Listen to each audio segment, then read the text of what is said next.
या सगळ्या मंडळींशी अजित पवारांचा कधी सत्तेमध्ये, कधी विरोधातून, कधी मंत्री म्हणून, कधी अन्य पदांवरती म्हणून संबंध आलेला आहे. आणि माध्यमातून बघत असताना हे राजकारणी जरी एकमेकांची उणीधुणी काढत असली, टीकेचे वार करत असली, तरी यांच्यात खाजगी नातेसंबंध अतिशय उत्तम असतात आणि हेच महाराष्ट्राच्या राजकीय संस्कृतीचं वैशिष्ट्य आहे. आणि त्यातही अजित पवारांबद्दल सांगायचं झालं तर अजित पवारांनी वर्मी घाव बसेल असं कुणाही बद्दल केलेलं वक्तव्य तुम्हाला सांगता येणार नाही. सर्वपक्षीय संबंध असलेले अजित पवार हे आजच्या काळातलं विरळा व्यक्तिमत्व म्हणावं लागेल. त्यांच्यासाठी जमलेला हा जनसमुदाय सांगून जातो की दादांची बारामतीवरची भावनिक पकड कोणत्या दर्जाची असेल. थोड्याच वेळात त्यांच्यावर अंतिम संस्कार होणार आहेत. पारंपरिक पद्धतीनं त्यांना त्यांच्या पार्थिवाला मुखाग्नी दिला जाईल असं दिसतंय. शरद पवार इथे पाहतोय आपण. शरद पवारांकडे सुद्धा पाहताना असंख्य भावना मनात दाटून येतात.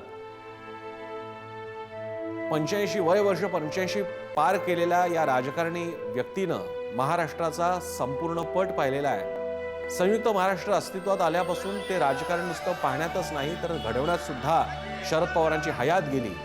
आणि वयाच्या एका टप्प्यानंतर अजित पवार आणि सुप्रिया सुळे हे त्यांचं राजकारण पुढे घेऊन जात होते. या काळामध्ये अनेक साथीदार शरद पवारांचे, त्यांचे समकालीन, त्यांच्यापेक्षा ज्येष्ठ असलेले, मग ते यशवंतराव चव्हाण असतील, भाऊसाहेब हिरे असतील, वसंतदादा पाटील असतील, त्यांच्या समकालीन मग त्याच्यात विलासराव देशमुख असतील, त्यांच्या नंतरच्या पिढीचे ज्याच्यात मला लगेच नावं आठवत आहेत ती गोपीनाथ मुंडेजी असतील, आर पाटील असतील. या सगळ्या ज्यांचं आयुष्य हे पुढचं भविष्य दाखवण्यासाठी गरजेचं होतं, महाराष्ट्राचं राजकारण घडवण्यासाठी, त्यांचा मृत्यू पाहण्याचा दुर्दैवी वेळ त्यांच्यावरती आली.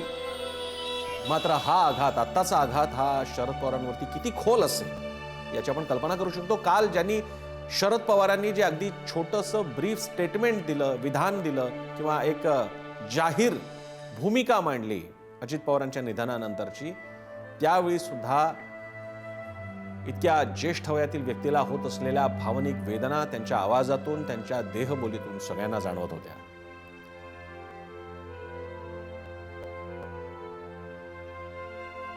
शोले चित्रपटात ए के हंगल यांच्या तोंडी एक डायलॉग आहे, जेव्हा त्यांचा मुलगा जातो की एखाद्या बापासाठी सगळ्यात मोठं ओझं कोणतं असेल तर ते आपल्या खांद्यावर मुलाचा जनाजा, मुलाचं पार्थिव हे सगळ्यात मोठं ओझं आहे. अजित पवार केवळ पुतणे नव्हते तर ते सुप्रिया सुळे इतकेच जिवलग होते शरद पवारांसाठी. आणि म्हणूनच राजकारणातल्या भूमिका बदलत असताना सुद्धा शरद पवारांनी कधीही अंतर दिलं नाही, ना अजितदादांनी शरद पवारांना अंतर दिलं. आणि त्यामुळेच आज अजितदादांचे पार्थिव बघत असताना शरद पवारांनी भावनेचा किती प्रचंड लोट आतमध्ये रोखून ठेवला असेल याची आपण कल्पना करू शकत नाही. सुप्रिया सुळे आपल्याला दिसतायत. अजितदादा आणि लाडकी बहीण योजना नंतर असेल, पण अजितदादांची लाडकी बहीण म्हणजे सुप्रिया सुळे. राजकारणाचे अनेक चढ उतार होत असताना सुद्धा भाऊबीज कधीही अजितदादांनी चुकवली नाही. सुप्रिया सुळे आणि अजितदादांचं एक वेगळीच केमिस्ट्री सदैव प्रत्येकाला जाणवायची. महाराष्ट्राचं राजकारण अजितदादा बघत असताना सुप्रिया सुळे राष्ट्रवादीचा दिल्लीतला राष्ट्रीय पातळीचा चेहरा बनल्या. आणि ही शरद पवारांची, त्यांचे हे दोन मोहरे राष्ट्रवादीचं राजकारण पुढे घेऊन जात होते. राज ठाकरे आपल्याला दिसतायत. राज ठाकरेंनी सुद्धा काल अतिशय सुंदर पोस्ट लिहिली ज्यात त्यांनी अजित पवारांचं वर्णन केलं. त्यातलं एक वाक्य अगदीच मनाला भिडणारं होतं की राजकारणावर प्रेम या एका गुणामुळे अजित पवारांनी राजकारणात एक उंची गाठली. कोणत्या फाईलची गाठ कशी सुटते हे अजित पवारांना बरोबर माहीत होतं. आणि अजित पवारांनी हा सगळा आपल्यासोबत गोतावळा तयार केला. मास लीडर म्हणजे कोण म्हणतात? मास लीडर हा केवळ आपला मतदारसंघातला मास लीडर नसतो. मास लीडर हा खऱ्या अर्थानं त्याच्या मतदारसंघाबाहेर सुद्धा जेव्हा एक प्रचंड जनमत स्वतःच्या बाजूने उभं करतो, तो खरा जननेता, तो खरा मास लीडर. आणि म्हणून अजित पवार आणि एखाद्या सर्वसामान्य आमदार नगरसेवकाची तुलना होऊ शकत नाही, सर्वसामान्य एखाद्या मंत्र्याची तुलना होऊ शकत नाही. कारण अजित पवार बारामती, पुणे जिल्हा याच्याही पलीकडे, पश्चिम महाराष्ट्राच्याही पलीकडे गेले होते.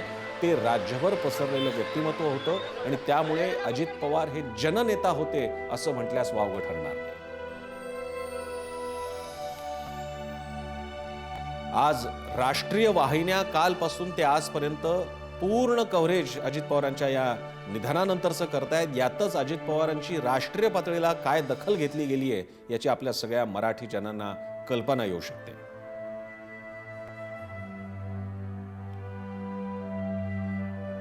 कालपासून समाज माध्यमांवर अजितदादांविषयी अनेक किस्से, विश्लेषण, आठवणी याचा पूर आलेला आहे.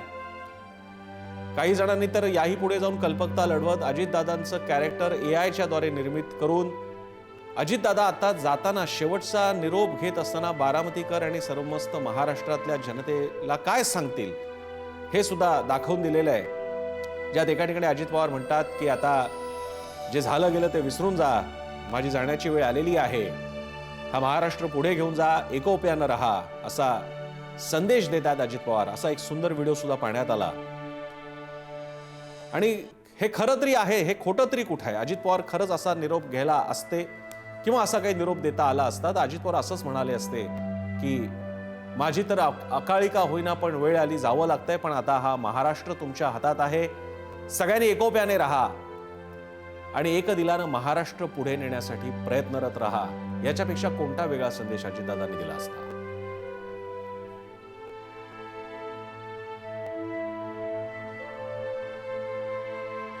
काल अजितदादांचं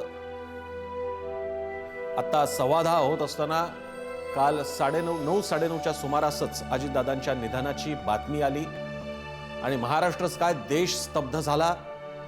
ज्यांच्यापर्यंत ही बातमी आली, मग ते पत्रकार असतील, राजकारणी असतील, नेते असतील, कुटुंबीय असतील, कुणाचाही विश्वास बसत नव्हता. शेवटपर्यंत आशा होती की कदाचित काही चमत्कार घडेल. अगदी जर का अहमदाबादला झालेल्या एअर इंडियाच्या अपघातामध्ये एक माणूस जर का जिवंत राहू शकतो एवढ्या मोठ्या अपघातात, तर कदाचित काहीतरी चमत्कार होईल, पण अजितदादा असतील अशी सुद्धा आशा सगळ्यांना वाटत होती. मात्र ती नको असलेली बातमी ती शेवटी आलीच की अजितदादा आपल्यात नाहीत. त्या विमानातील अजितदादा, त्यांचे सुरक्षा रक्षक, फ्लाईट अटेंडंट, पायलट आणि को पायलट अशा सगळ्यांचाच या विमान अपघातात मृत्यू झाला. काल मुंबई विमानतळावरनं पहाटे ते निघत असतानाची सुद्धा दृश्य समाज माध्यमांवर आलेली आहेत आणि आपल्या हसतमुख स्वभावाने अजित पवार तिकडे स्थानिक जी कोणी मंडळी त्यांना सोडायला आली होती त्यांचा निरोप घेऊन त्या विमानात चढताना आपल्याला दिसतात त्या व्हिडिओमध्ये.